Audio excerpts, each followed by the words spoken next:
Welcome to the Midsters Podcast, your podcast for inspiration on being bold and saying yes to making the most of your midlife.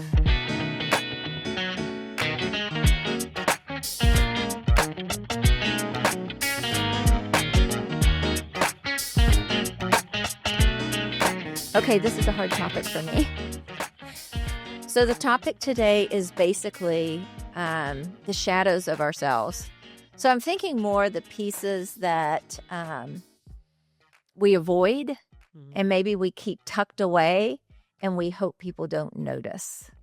And I thought about this topic because I'm in my own life journey, as a lot of us are always in a life journey, but right now I am trying to understand myself better. And I think I have told you there are times that I sit in my own thoughts. Like I want to think about what I really think. I don't really want to think about somebody else's opinion and do I think that and just immediately gravitate to that opinion or where they are in a certain thought process. I want like my own organic thoughts. So I have really been sitting in that and not letting it be influenced by culture or by people or even the way I was raised. I just try to think about where I am now. You can't really do that without also addressing those pieces of you that you do tuck away. And I want to embrace those because I think there's beauty in it. I love the expression of beautifully flawed. Mm-hmm. And I think, as you know, I gravitate towards people that recognize sometimes their flaws and are on personal journeys as well. And I like seeing the flaws in people. I think it makes them unusual. It doesn't make them plastic. Mm-hmm. It doesn't make them conforming to society. And there's like a lot of beauty in that for me and the conversations that are had because of that. So I wanted to know what your thoughts were on the shadows we have. I think just to remark on your thought about beautifully flawed, I've always thought that one of the most beautiful things is someone who's truly human and truly authentic. And that comes warts and all, right? Yes. I think of our shadow side as the part that we not only hide from other people, but that we hide from ourselves. And sometimes we think we're accessing it and we're really not because we're just too ashamed to open the door and see what's inside our soul. I think a lot of us have pieces inside ourselves that we really don't want to acknowledge. Right. But it's important to acknowledge them because it's what makes us human. It's true. And I think we should talk about some of our own shadows and how we're addressing them and moving forward with them or embracing them or changing them, right? We can change. We can have a lot of personal growth. When I started thinking about mine, I couldn't help but think about societal shadows and cultural shadows because I think those are imposing on me.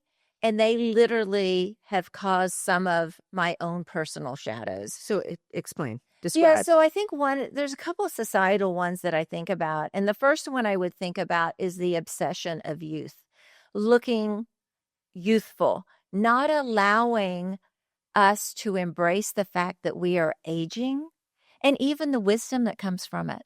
Like where we still hide our age. I am 59 years old. I don't want to hide that. But I think that is a societal shadow that's kind of ugly. Another one that I think about is the social media shadows. So if you look at Facebook, Instagram, TikTok, it doesn't matter. I think the shadow in that is imperfection. I think we all want to appear that we have these perfect lives and that we are perfect, when in fact we are not. And there's lots of imperfection. Social media goes the other way as well, because you definitely see people who are constantly harping on how they've been wronged and what's bad in their lives. And they're not embracing the fact that actually there are some good things too. There's a shadow in that as well. I mean, there's shadows in both sides of that. Yeah, those are the two things that come to mind first when I think about cultural and societal. I actually think of it in the cultural societal part of it. I think a lot of us formed our behaviors Hmm. and our personalities when we were young, when we were in high school, when we first had some independence from our parents and began to explore the world as independent actors. And we have held on to a lot of those attitudes that we formed then without knowing that we have, that we've, held on to them. And we sometimes see a shadow of that in someone else that we really don't like and Right. don't realize that we're responding that way because we know we have that inside ourselves as well. And the big one that comes to my mind in that regard is jealousy. Oh, yeah. Envy. Envy. I mean, I think that is actually endemic in a high school age person, but we're all always, when we were in high school, we were always sizing ourselves up against other people.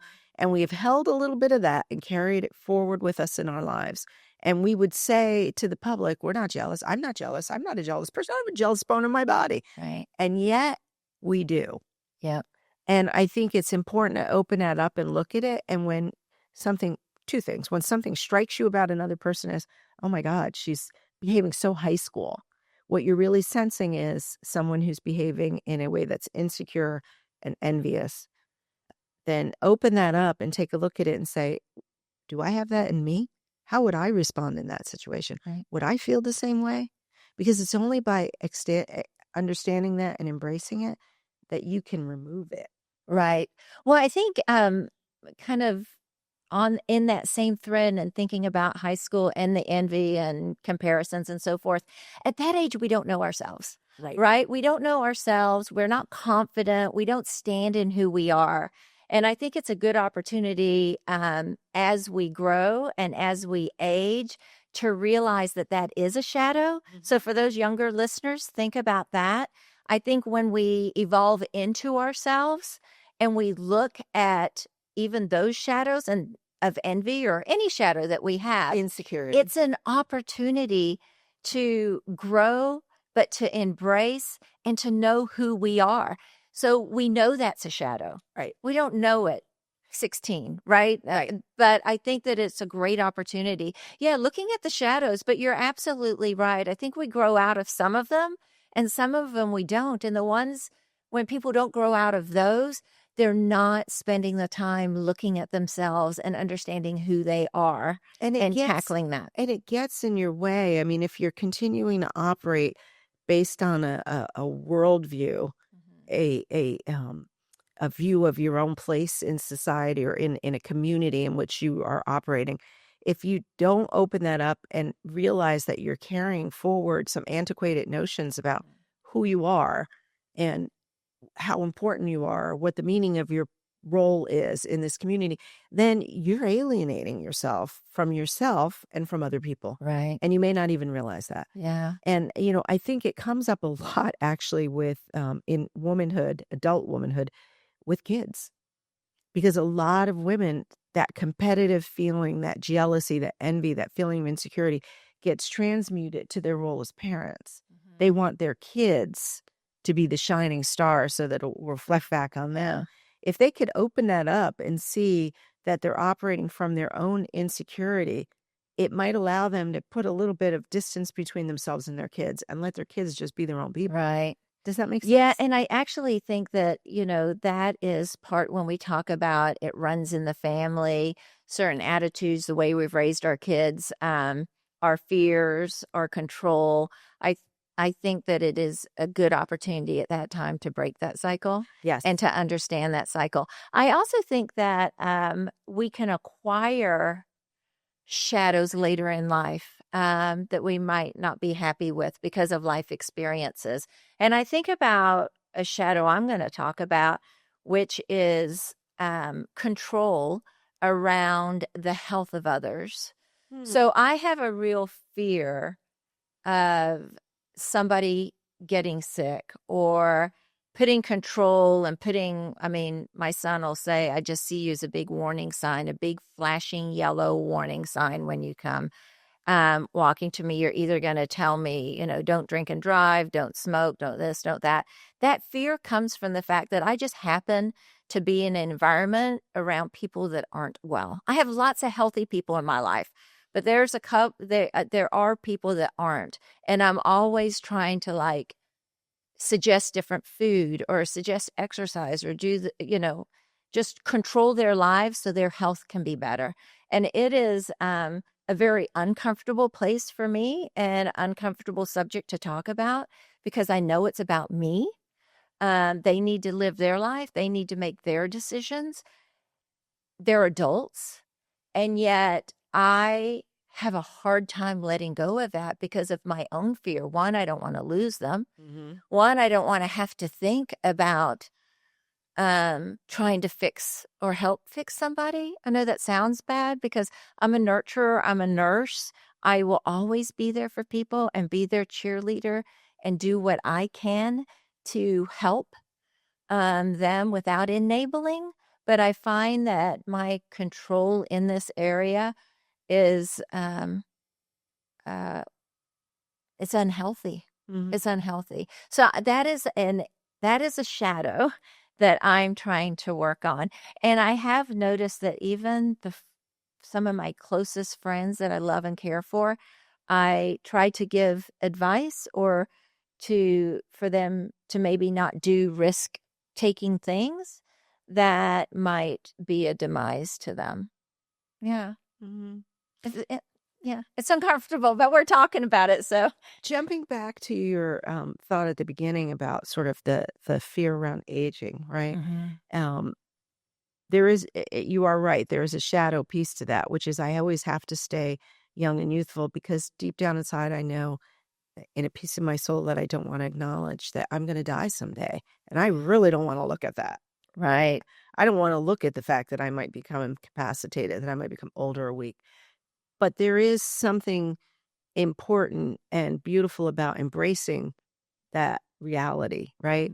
Um, I had a kind of a ping moment when I was in London last week. So I went to move my daughter, who's going to be going to school in London for the next year.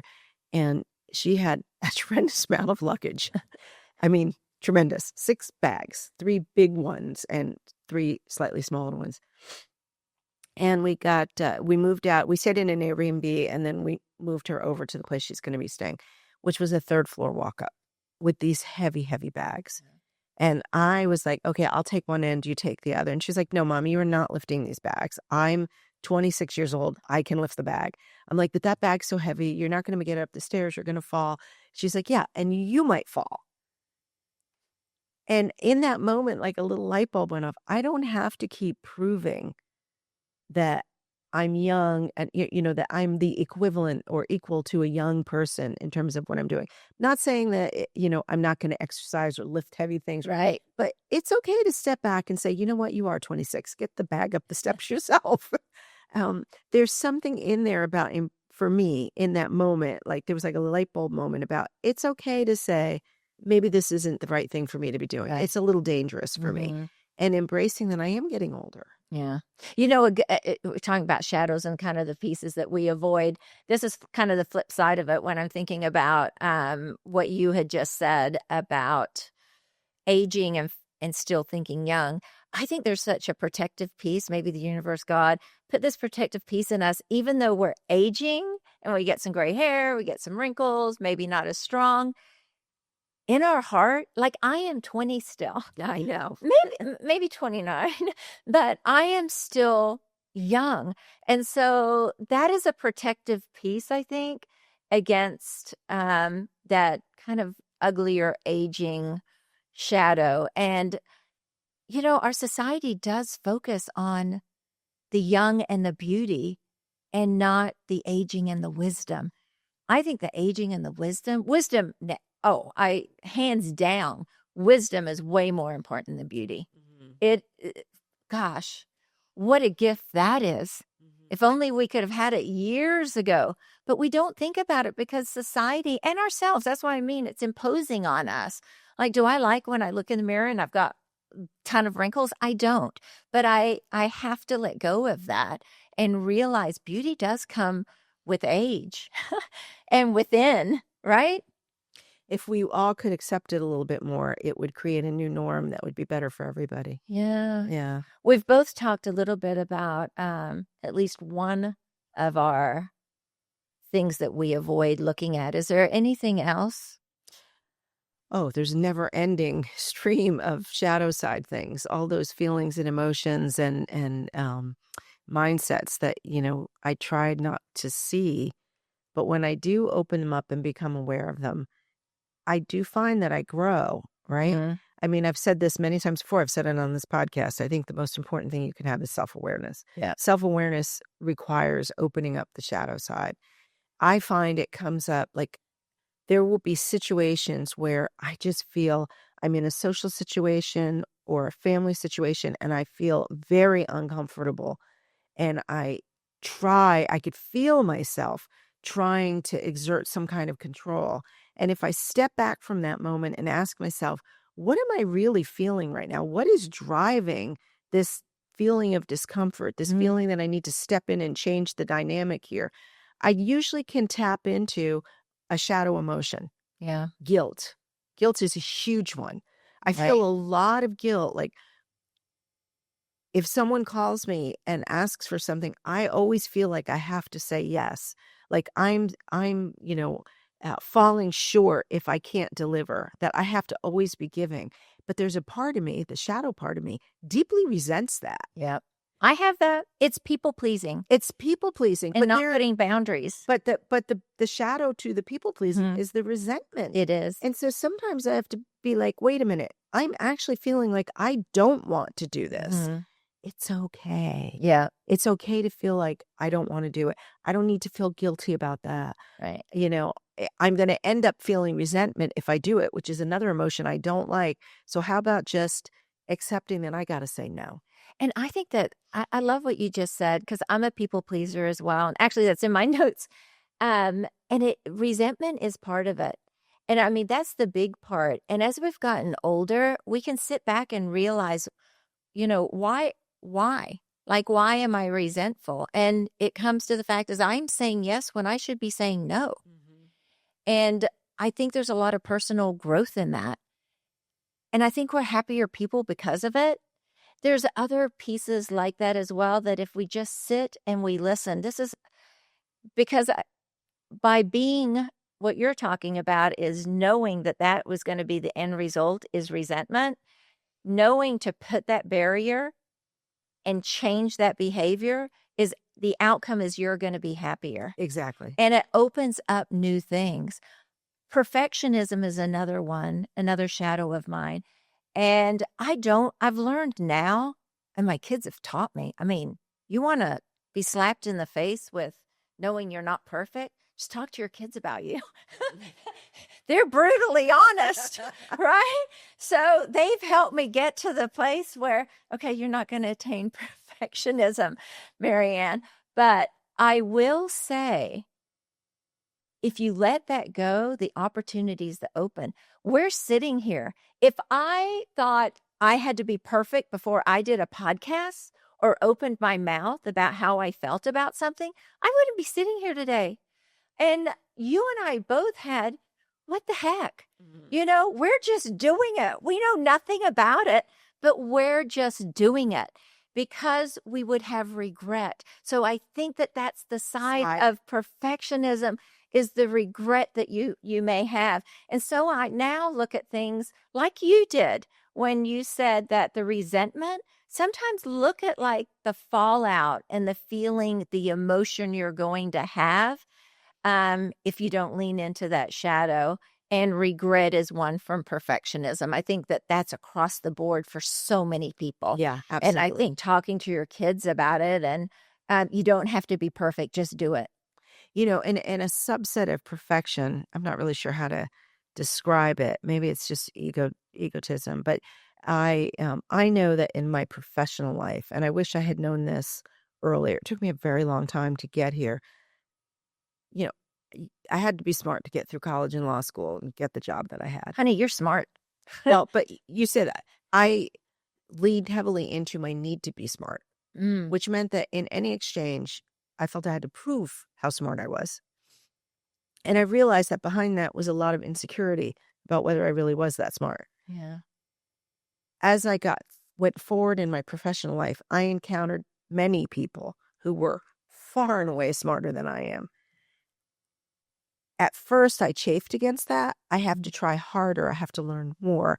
I should study more. I should do more work. I should spend more time in the office. And then eventually something shifted. And, and I think it was the point when I realized that it was a competitive thing for me. It was a feeling of insecurity lying behind it, Yeah. that I had to always keep proving myself to, be able to keep up with everybody else. The minute I let that go, two things happened. One, I developed profound respect for the people that I worked with. I knew how hard it was for me to try to keep up with them, and they seemed to be doing it very easily. And I developed profound respect for their intelligence, which was humbling, Yeah. right? Yes. So, that respect and that humility were two things that came from opening up my awareness to see that what I was doing was this shadow piece of me that was very insecure, and my ego was very much at stake in constantly proving that I belonged there. I was smart. I could give the answer. The other piece of it is I stopped necessarily feeling that I needed to give the answer and started listening more to other people because maybe they had the answer and I didn't need to say anything. Right. So, opening up what's making me feel so uncomfortable in these interactions with these people and seeing it for what it was made a change in me and a change in my interactions with them. Well, you've heard me talk about this is a shadow too. I didn't expect to talk about by any means today when I was just thinking about a few of my shadows, but what your story and what you just shared made me think about it. There's nothing that can make, I don't think there's not much that can make you feel smaller than being plucked from one environment to another that doesn't quite fit. So being plucked out of my previous environment at 30 and plopped down into Northern Virginia, and specifically Arlington, Virginia, which holds the #1 spot for the most educated city in the United States. I'm educated. I have a bachelor's degree in nursing. If you look at my street, I'm probably the least educated. You look at my household, everyone in my family has 3 or more degrees. I do not. And I've talked about this to you, my insecurity in conversations about education, not so much about intellect, interesting enough, because I'm actually pretty intelligent. Oh, yes, you are. And especially in the body of knowledge that I practiced Still in. the best diagnostician I know. But I feel very insecure in getting in conversations about the education of others, and their perspectives are wider than mine for sure. Their experiences, having gone through and gotten masters and JDs and MDs and all of that, layers on even more. I think the way I've been able to accept that, and I do work on it, it's a continuous thing because of the environment I'm in. I mean, I could move out. We have a place on the Eastern Shore, and I'd probably be one of the most educated there. So it's partially environment, but I just tell myself that my path was different. I thank God, and I'm thankful for kind of knowing myself that I chose exactly the life I should have had. I wanted to be home. I wanted to be home because I wanted to be a big part of my kids' lives. That's not everybody. A lot of people want career and that, and they do it beautifully. There's no criticism here. I wanted to live in that moment as the biggest piece of who I am. My career does not identify me at all. I think you know that. When people talk to me, I don't even bring up my career. It's everything else. But I had to lean into that shadow of the insecurities and being okay with that. And I'm still not 100% okay with that in certain circles and conversations that I have with people. But when I go to bed at night, I know I'm living and lived the life exactly how I should have. And even that being a shadow. The what I would identify in that, in what you just said, as the Mhm. shadow, is this kind of maybe feeling of embarrassment. And that relates back to society's expectations about Yeah. what's important. Whose viewpoints do we care about? Is it the very highly educated? Is it the very wealthy? Yeah. Is it, the politicians? Yeah. Is it the teachers? Who is it? Whose voice matters? And then we become embarrassed if we don't fall in that category. And Right. we think, I have nothing to offer. But if you can open that up and look at it, I think you come to a place where you realize kind of exactly what you have expressed. Your voice matters. Yeah. Your viewpoint and perspective is important, Yeah. because otherwise, everybody's going to have the same viewpoint if we're only listening to one group of people. Right. So I've never thought of the word embarrassment with it. So that's never even entered my mind. Less of. So I think like I'm doing less. I didn't tap into that side of my potential. So not so much embarrassing, though I can see where you went with embarrassment. I There just, might be a better word for it, but that's what struck me. yeah. So I don't feel embarrassed by my path at all, but I feel I'm less. not suggesting you do. Yeah. I think the phenomenon you're describing Right. brought to mind that I think people in general Yeah. may feel embarrassed when they compare themselves to others and Right. feel they fall short. Yeah. Or maybe I really don't know what the other word would be for it, but For me, it's just I felt less of, like I didn't fulfill a potential that was there and these individuals did. Because I know I have the intellect to get as educated as I want about certain things. I had plenty of opportunity to get my master's. And actually, my husband is like, you're smarter than any doctor I've ever known. You should have gone to med school. And he encouraged me to go to med school, even when I was raising kids. It's just not the path I wanted. But the shadow, you have to live with that shadow and realize that, okay, I may have to live with this feeling to actually achieve and be who I want to be, who I truly want to be. The authentic piece of me that we started kind of the podcast about, and being real. And I wanted to find the love of my life. I wanted to have babies. I wanted to live a life of making cookies and being part of the PTA. I mean, that was it. That was it. But yeah, the shadow of that is feeling less of. Anyway, enough about that. no, I just think that's important there, because you just said something that really resonated with me. You can't always avoid uncomfortable feelings, but they're not necessarily shadow if you bring them into the light.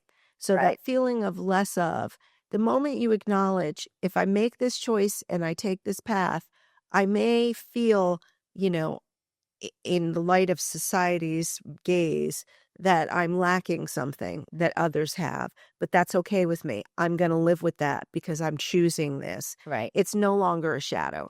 Well, and the two shadows that aren't there because of the way I chose to live my life is resentment towards myself for not doing that, and kind of the perfection. Like, I knew I wouldn't be perfect at what I was doing, but I would have definitely regretted. I know myself. I would have regretted choosing a career as a bigger piece of my life. I would have regretted it. So I don't live with those shadows. I live with the other one. Right. And just for listeners out there, I mean, that isn't as Marian said, there's no judgment in that. Oh, no. I went the opposite way. Yeah. I stayed home with my kids for about 18 months and thought I was going to pull my hair out. And I love my children, and I did many, many things and spent a lot of time with them, but I needed a career. And it was a gift to DOJ and to those people that you represented. It is where you were to be. And it was a gift to me because it worked for me. Yeah. It was what I wanted. And I knew in doing that, there might be other people that would say she works too much, but that's their opinion. I lived my life. Yeah. And I sort of embrace that.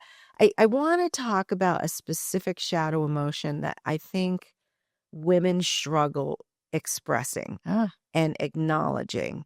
And it comes up in relationships, with our spouses. It comes up in friendships. It comes up with our children. And it's something we struggle with, and that is anger. Oh, I'm curious what you think about that.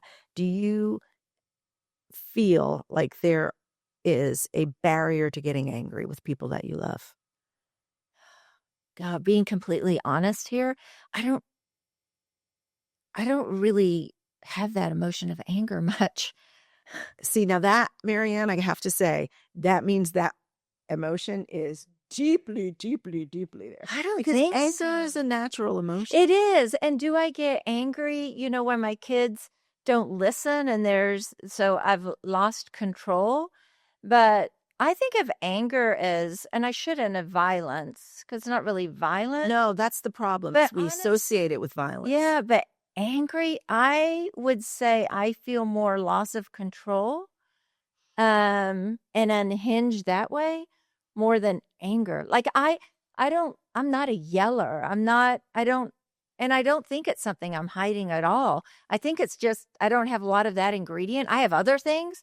Resentment would override anger, dealing with control and maybe being angry because I don't have control of something, but it wouldn't be like this emotion where I'm all tense from anger. I just, sometimes I get mad when somebody cuts me off, or I get mad because somebody's not understanding where I'm coming from.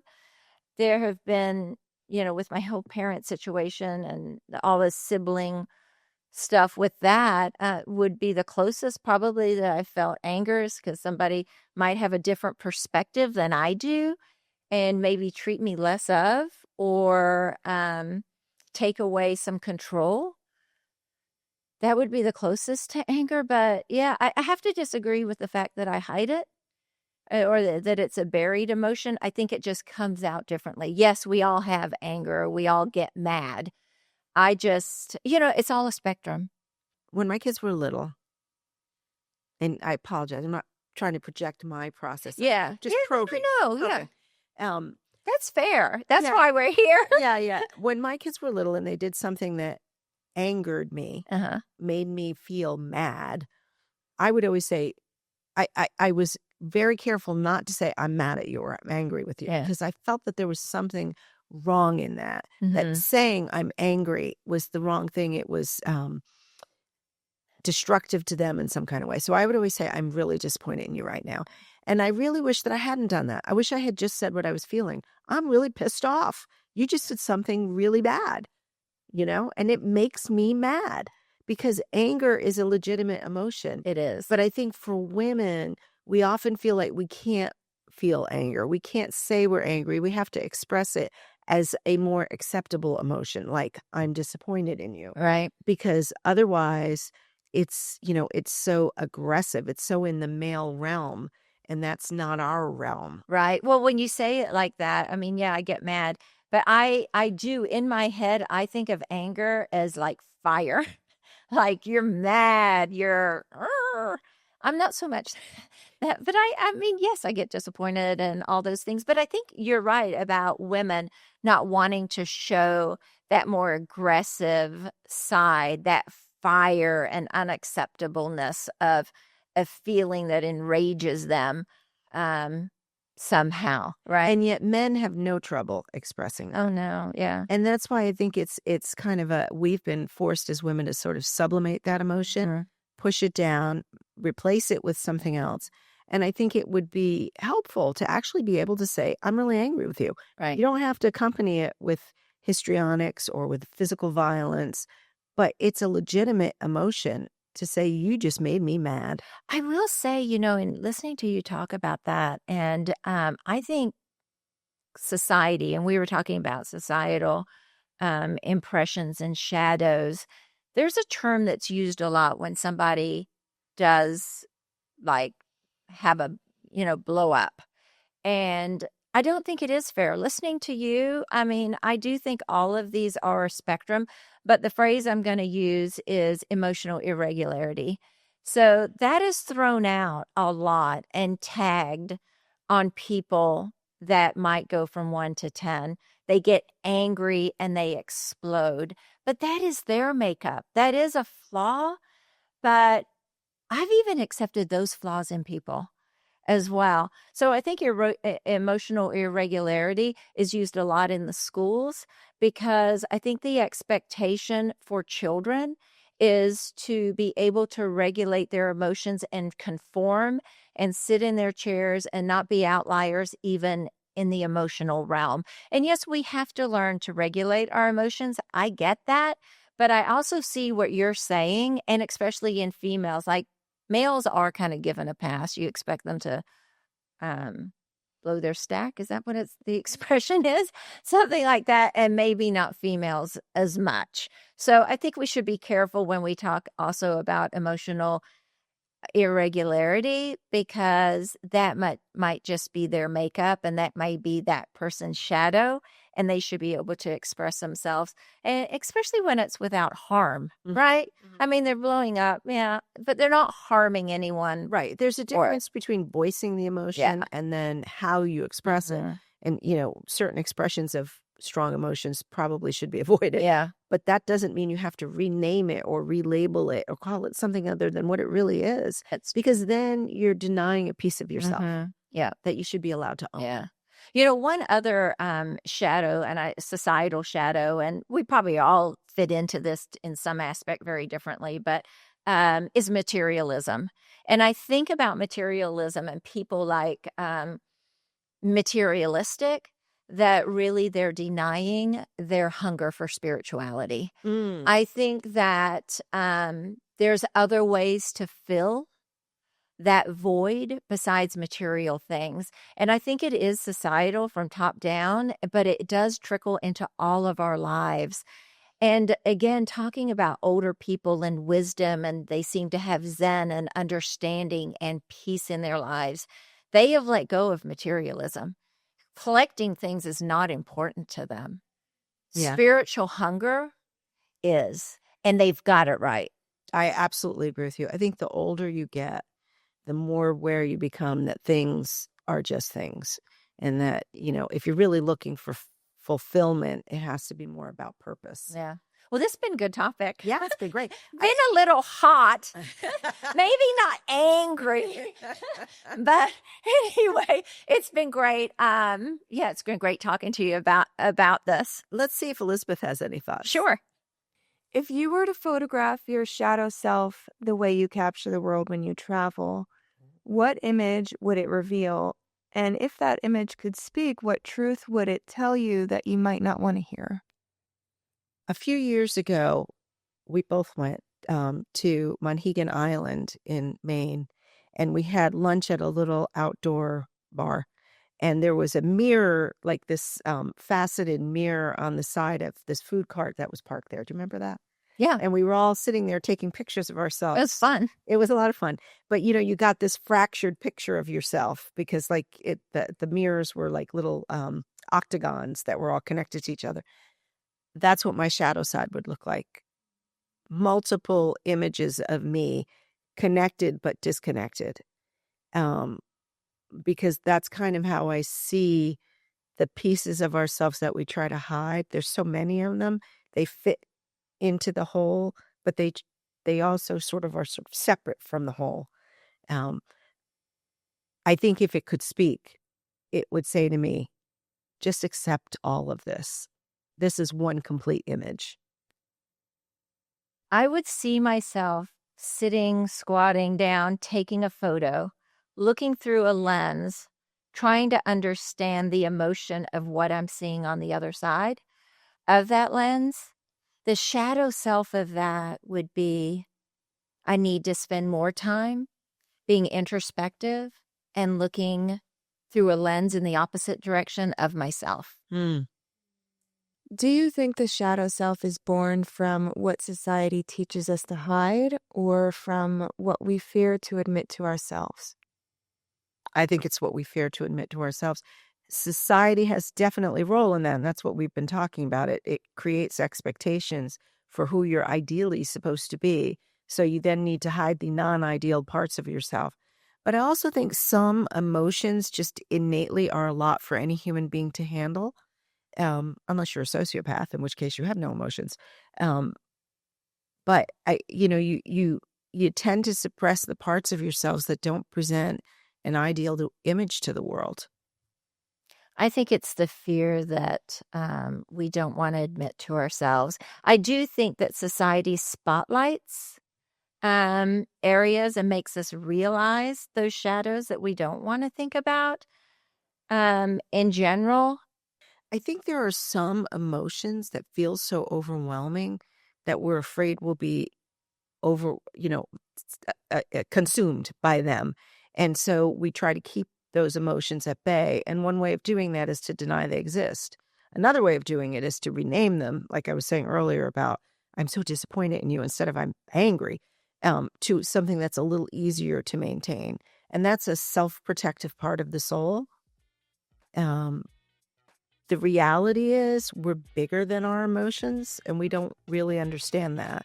You can actually survive an emotional storm, and you'll come out better on the other side because you'll integrate those emotions into yourself. But we don't realize that. We're so afraid of it. That's what 15 years of therapy taught me. I've still never done a day of therapy. I mean, where would I be?